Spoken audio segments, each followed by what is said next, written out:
Medium wave 219 metre यानी 1368 kilohertz पर हम आकाशवाणी के दिल्ली केंद्र से बोल रहे हैं। सुप्रभात। दोस्तों, आप बड़े हैरान होंगे कि भाई आज इस आवाज़नामा के प्रोग्राम की शुरुआत किस तरह से की जा रही है।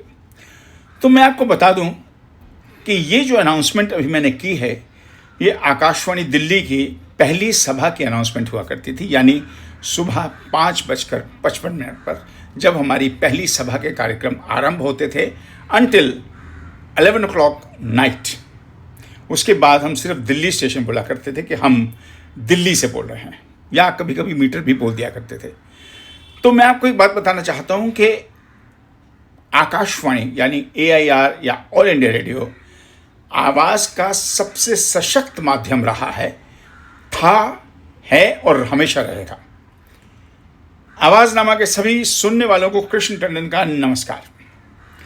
तो दोस्तों, आज मैंने ये प्रोग्राम इसलिए इस तरह से शुरू किया कि मैं आप लोगों को बता देना चाहता हूँ, ख़ास तौर पे नई पीढ़ी को, न्यू जनरेशन को, जिनको आकाशवाणी का इतना इल्म नहीं है, इतनी नॉलेज नहीं है। लेकिन मेरी उम्र के लोग, यानी 70s 80s के इरा के लोग जो आज बड़े हो गए हैं, जो जिनकी उम्र बढ़ गई है, वो ज़रूर याद रखेंगे और करेंगे कि यस, ये आकाशवाणी हुआ करता था, इस तरह के अनाउंसमेंट हुआ करते थे।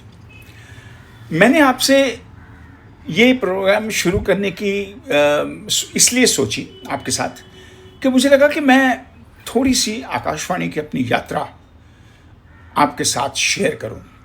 मुझे ये सौभाग्य प्राप्त हुआ जीवन के 24 साल कि मैं ये अनाउंसमेंट कर सकूं। मेरा कहने का मतलब है कि जब भी मेरी सुबह की ड्यूटी होती थी, जो कि हफ्ते में 2 बार तो होती थी, तो मैं ये अनाउंसमेंट किया करता था और पूरा हिंदुस्तान इस अनाउंसमेंट को सुनता था। मुझे गर्व है इस बात पर कि मैं इस पूरी अनाउंसमेंट का, आकाशवाणी का बहुत बड़ा एक भागीदार रहा हूँ, एक अंश रहा हूँ। तो दोस्तों, मैं ये बताना चाहता हूँ आपको कि आकाशवाणी और आवाज़ का माध्यम कोई छोटी मोटी चीज़ नहीं है। जैसे मैंने अभी थोड़ी देर पहले कहा कि रेडियो बहुत ही सशक्त माध्यम है आवाज़ का, ये हमेशा है और रहेगा। और इसी माध्यम से मैंने बहुत कुछ सीखा, बहुत कुछ सुना और बहुत लोगों को कुछ समझा और उनको देखा और उनके काम करने का तरीका अपनाया। आज मैं जो कुछ भी हूँ, चाहे फिल्मों में हूँ, चाहे राइटर हूँ, चाहे मैं वक्ता हूँ, चाहे मैं स्पीकर हूँ, वो सिर्फ और सिर्फ आकाशवाणी की वजह से है, जिसको मैं नमन करता हूँ। आकाशवाणी की मेरी यात्रा बहुत ही मज़ेदार रही है। जीवन के 24 साल 1972 से लेकर 1995-96 तक, फिर उसके बाद मैं BBC में आ गया था। तो ये यात्रा जो मेरी रही, इसमें बहुत से मेरे एक्सपीरियंसेस, लोगों से मुलाकात जो आज भी मुझे याद है वो रही है। मैं आपको बताता हूँ। एक वक्त था जब आकाशवाणी में मैं सिर्फ ड्रामा आर्टिस्ट था, उसके बाद मैं अनाउंसर हो गया, एडिटर हो गया, तो बहुत से प्रोग्राम्स किया करता था, लेखक भी था, ड्रामा लिखता भी था, उर्दू सर्विस के लिए, हिंदी सर्विस के लिए, ड्रामा जर्नल के लिए, और बहुत से लोगों से मिलना जुलना था, उठना बैठता था, क्योंकि रोज़ की मेरी ये दिनचर्या थी। लेकिन उसके बाद से मुझे कहीं ऐसा लगा कि जीवन थोड़ा सा मोनोटनस सा हो रहा। एक अरसे के बाद mid-80s में मैंने किसी तरह से रिक्वेस्ट करके अपने सीनियर्स को, हेड ऑफ द डिपार्टमेंट्स को रिक्वेस्ट की कि मुझे थोड़े वक्त के लिए बम्बई में ट्रांसफ़र कर दिया जाए मेरा नाम। क्योंकि जब आप आकाशवाणी दिल्ली से अप्रूव्ड हैं तो आप ऑल ओवर इंडिया कहीं भी जाकर अपने प्रोग्राम्स कर सकते हैं, बशर्ते कि आपको अनुमति लेना होगी। तो वो समहाउ मान गए, मेरी किस्मत अच्छी थी। लेकिन अगर मैं बम्बई जाऊं तो मैं किससे मिलूं, कैसे शुरुआत करूं? बम्बई में चर्च गेट पर आकाशवाणी का दफ्तर हुआ करता था, वहाँ से ही प्रोग्राम्स हुआ करते थे। तमाम प्रोग्राम्स, लाइव प्रोग्राम्स, सॉन्ग्स के प्रोग्राम्स, रिकॉर्डेड प्रोग्राम्स, स्टूडियोज़ थे। तो मैंने कुछ लोगों को ढूंढा, उनका साथ चाहा। तो उसमें कुछ लोग ऐसे थे जो कि आकाशवाणी दिल्ली में बहुत ही नामी गिरामी थे। उनके नाम मैं आपको बताना चाहूँगा। एक थे कृष्ण भूटानी साहब। वो तब तक आकाशवाणी दिल्ली से बम्बई आ चुके थे और आकाशवाणी दिल्ली में उनका जो मेन वो था उनकी आवाज़ कमर्शियल्स के लिए यूज़ की जाती थी। यानी कोई भी ऐसा स्पॉट टुंग करके आपको याद है वो बजता था, उसके बाद से आवाज़ें आती थी। तो 30 सेकंड के स्पॉट कोई ऐसा नहीं था जिसमें वो ना हो, जिसमें उनकी आवाज़ ना हो। तो वो बम्बई आ चुके थे, बम्बई में सेटल हो रहे थे और आवाज़ की दुनिया में अच्छा नाम कमा रहे थे। फिर हमारे एक और कलाकार थे जो कि रेडियो ड्रामा के कलाकार थे, वो थे दिनेश ठाकुर साहब। और बड़े अफसोस की बात है कि दिनेश ठाकुर और कृष्ण भूटानी साहब दोनों ही अब इस दुनिया में नहीं हैं। लेकिन दिनेश ठाकुर साहब ने कई फिल्मों में भी काम किया, रजनीगंधा में काम किया, बम्बई में आकर उन्होंने अपना एक थिएटर ग्रुप बना लिया, लेकिन वो भी बेचारे चले गए। फिर एक और नाम, विष्णु नारायण शर्मा। ये वो नाम है जो कि किसी भी तारीफ का मोहताज नहीं। सबसे बड़ा जो उनका एक जो फेम है, जो उनकी जो पॉपुलैरिटी वो हुई महाभारत में। उन्होंने वासुदेव का किरदार निभाया था, बहुत ही नोन हुए थे और वो बहुत ही बढ़िया और उम्दा आवाज़ हैं, उम्दा आवाज़ के मालिक हैं। तो ये सब नाम मैंने जो सबसे मिलता जुलता था, मैं उनसे जूनियर था, ये सब जब मैंने समझो, वो भी बम्बई आ चुके थे। तो उन लोगों को मैं यहाँ आकर जब मिला तो उन्होंने वाकई मेरी मदद करनी चाहिए, क्योंकि मैं उन्हीं के सामने बड़ा हुआ हूँ, सीखा हूँ और आकाशवाणी करता था। वो लेकिन थोड़ा सा आकाशवाणी से अलग हट के काम कर रहे थे, जो कमर्शियल फील्ड में थे। तो उन लोगों ने मेरी यहाँ बहुत मदद की। सबसे पहले कृष्ण भूटानी साहब से जब मैं मिला तो उन्होंने मुझे मिलवाया हरीश भिमानी साहब से। हरीश भिमानी साहब, जिनका नाम लेते हुए मेरे रोंगटे खड़े हो जाते हैं। ये वो नाम है जो कभी फेड आउट हो ही नहीं सकता आवाज़ की दुनिया में। याद कीजिए हरीश भिमानी, अगर मैं सिर्फ आपको इतना सा संकेत दूं, मैं समय हूं। ये पहला प्रोग्राम, पहले चंद मिनट महाभारत की शुरुआत में, ये हरीश भिमानी साहब हैं। उनसे जब मैं मिला, बहुत खुश हुए मुझसे मिलकर। मैंने अपने आप को बताया कि मैं ये कुछ करना चाहता हूँ, मैं आकाशवाणी में अनाउंसर हूँ। अब मज़े की बात यह है कि आकाशवाणी में अनाउंसर था तो रोज़ी रोटी तो चल ही रही थी, तनख्वाह मिला करती थी, लेकिन उसके अलावा मैं कुछ नया करना चाहता था, क्योंकि मेरे अंदर हमेशा एक ललक रही है कि to do something new and creative. तो वो मुझे कहने लगे, वो मुझे अपने साथ स्टूडियोज़ ले जाया करते थे, स्टॉन स्टूडियोज़ में, कि देखो के ये है, इस तरह से रिकॉर्डिंग होती है। उनका एक कहना था कि आकाशवाणी की तुम अनाउंसमेंट करते हो, तुम्हारा तलफ़ुज़ अच्छा है, आवाज़ टोन बड़ी अच्छी है, मॉड्यूलेशन है, लेकिन जो कमर्शियल्स हैं इसकी थोड़ी सी जो स्टाइल है वो डिफरेंट है। You have to be very quick, क्योंकि आपको 6 लाइनें 30 सेकंड्स में कंप्लीट करनी है। 30 सेकंड्स नहीं बल्कि कम, क्योंकि उसमें म्यूज़िक भी लगेगा, तो इन टोटल 30 सेकंड्स। ये टेक्निक मुझे सीखना थी, मेरे अंदर वो था नहीं, क्योंकि मैं आराम से एक अनाउंसमेंट करने वाला बंदा था। ये आकाशवाणी दिल्ली है, मीडिया अपनी अपनी टोन के हिसाब से, अपनी मूड के हिसाब से, अपने समय के हिसाब से। तो उन्होंने मुझे ये चीज़ सिखाई, और धीरे धीरे मैं उनके साथ काम करने लगा। तो मुझे अपने टीवी प्रोग्राम्स में भी ले जाया करते थे। तो इस तरह से कृष्ण भूटानी जी भी थे, शर्मा जी भी थे, विष्णु नारायण शर्मा। तो धीरे धीरे मुझे इनके साथ एक हौसला मेरा बढ़ने लगा और ये मुझे अपना समझने लगे और मुझे आगे बढ़ाने में इन लोगों ने बहुत मदद की। एक वाक़या मैं आपको बताता हूँ। मुझे हरीश जी ने कहा कि कृष्ण तुम एक दिन ऐसा करो। मैं उन दिनों अपनी मौसी के पास नेपियन सी रोड रहा करता था, आपको शायद बॉम्बे का अगर ना आइडिया हो तो वर्ली सी फेस से थोड़ा सा आगे। तो उन्होंने मुझे कहा कि मैं महालक्ष्मी स्टूडियो में हूँ, साउंड स्टूडियो में, तुम दोपहर को इतने बजे आ जाओ। मैं चला गया, वहाँ जाके पूछा तो उन्होंने कहा भाई वो तो स्टूडियो में है, उनकी रिकॉर्डिंग चल रही है। मैं बैठ गया। अब रिकॉर्डिंग कितना वक्त लेती है ये तो पूछने की किसी की हिम्मत नहीं। तो मैं जब बैठ गया तो इधर उधर की मैगजीन्स पढ़ने लगा। मन में एक उतावलापन था कि हरीश भाई क्यों नहीं बाहर आ रहे हैं, कितना टाइम लगा। मेरी पूछने की हिम्मत नहीं कि कितना वक्त लगेगा।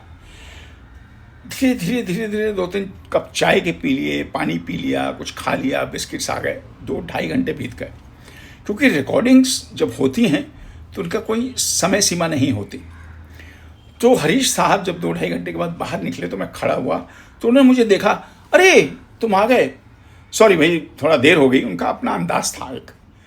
तो उनके साथ ही पीछे पीछे एक और सज्जन बाहर आए। बहुत ही खूबसूरत चेहरा, चेहरे पर नूर, नूरानी चेहरा मैं कहूँगा, और बहुत ही साफ़ सुथरी पर्सनैलिटी, संजीदा इंसान। हल्का सा मुस्कुराते हुए बाहर निकले। उनके पीछे पीछे किसी बात पे वो लोग हंस रहे होंगे। तो मैं उन्हें देख रहा था, मैंने कहा वाह, मन में सोच रहा था कि क्या इंसान है, कितना खूबसूरत इंसान है। तो हरीश भाई बाहर आया, मुझे कहने लगा सॉरी टंडन, थोड़ा लेट हो गया हम लोग, चलो इनसे मिलो, इन्हें पहचानते हो? तो मैंने सर हिला दिया, मैं कहा नहीं। तो उन्होंने उन साहब से कहा, कहते ये कृष्ण टंडन हैं, आकाशवाणी दिल्ली में अनाउंसर हैं, आजकल बॉम्बे में इन्होंने ट्रांसफ़र लिया हुआ है।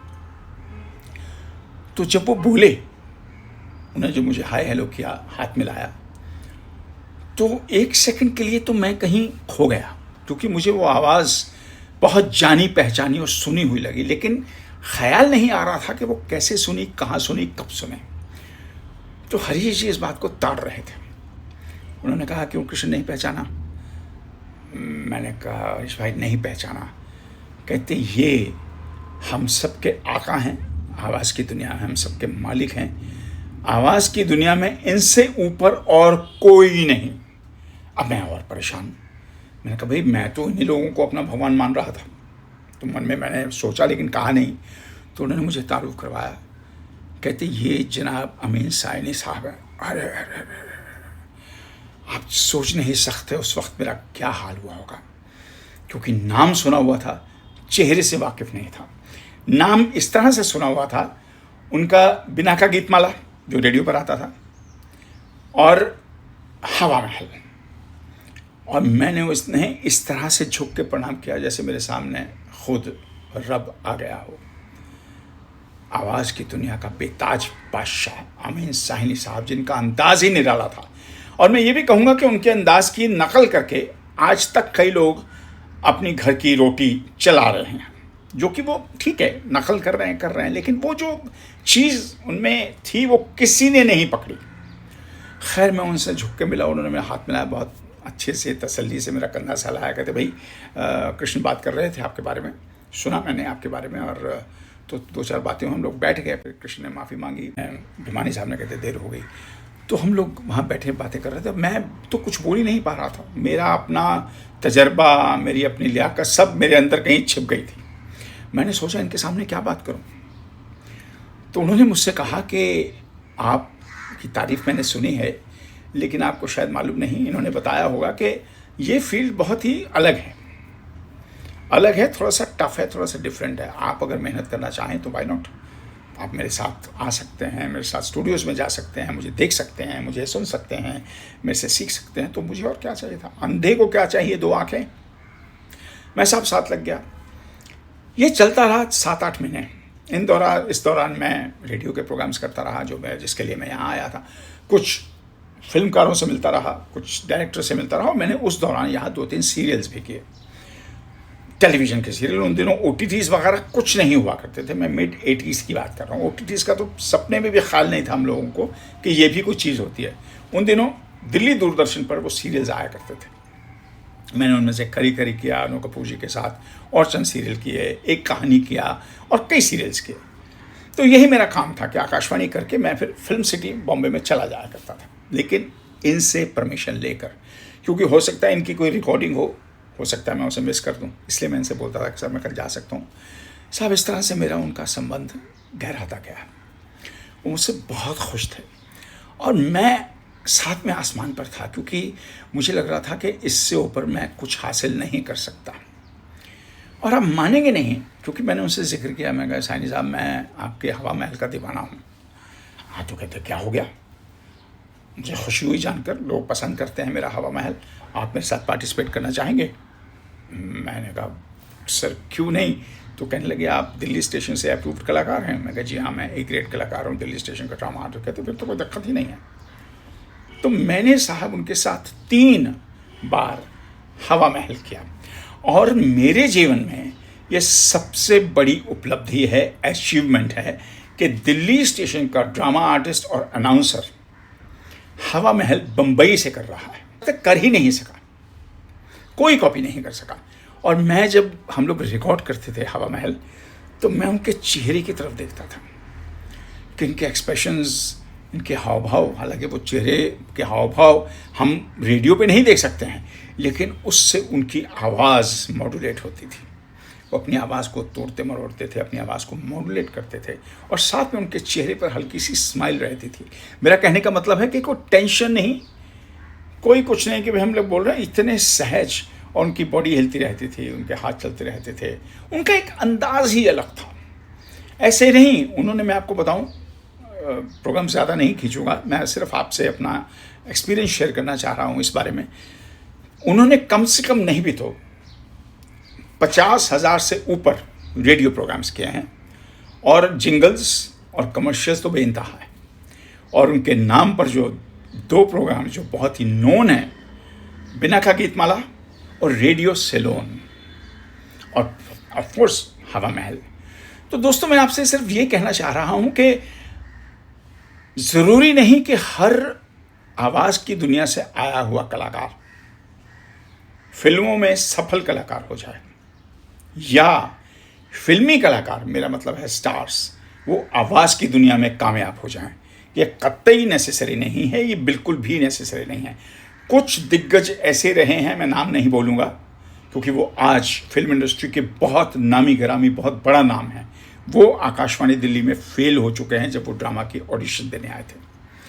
तो मुझे अपने आप पर गर्व है कि मैं उस दुनिया से आता हूँ, आवाज़ की उस दुनिया से आता हूँ जहाँ मैंने इन लोगों के साथ काम किया, इन लोगों से सीखा, इनके हाव भाव देखे, इन्हें परखा, इन्हें पढ़ा, इनकी भाव भंगिमा को ग्रास्प किया।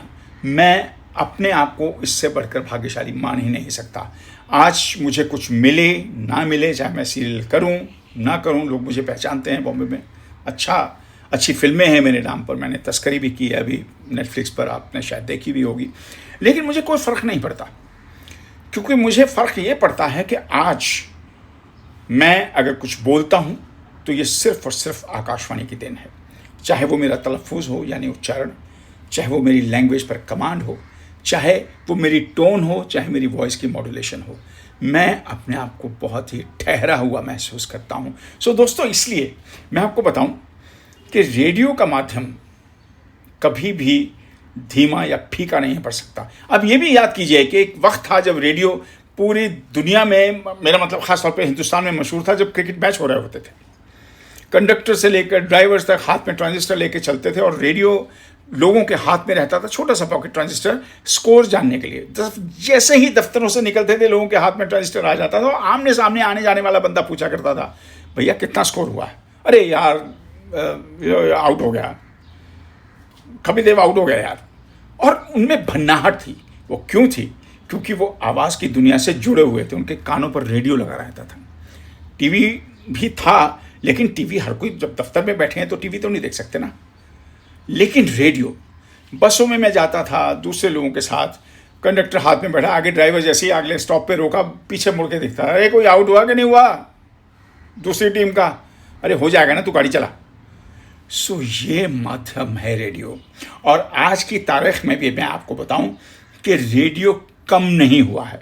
रेडियो बदल ज़रूर गया है, आज के हिसाब से डिजिटलाइज हो गया है, एफएम हो गया है, लेकिन रेडियो ख़त्म नहीं हुआ है, ना बंद हुआ है, ना ही इसकी पॉपुलैरिटी कम हुई है। सो दोस्तों, सबसे बड़ी बात याद रखिएगा आजकल की जनरेशन के लिए, ख़ास तौर पर अगर आप अपने आप को आगे लाना चाहते हैं इस फील्ड में, आर्ट की फील्ड में, तो प्लीज़ अपनी आवाज़, अपनी उसकी मॉड्यूलेशन और अपने तलफ़ुज़ पर ध्यान दीजिए। ये बहुत ज़रूरी है। भाषा इतनी कमेंडेबल होनी चाहिए कि आप जो बोलें उस सामने वाले को लगे कि नहीं यार, ये बंदा कुछ अजीब है, ये बंदे में कुछ है, क्या बोल रहा है।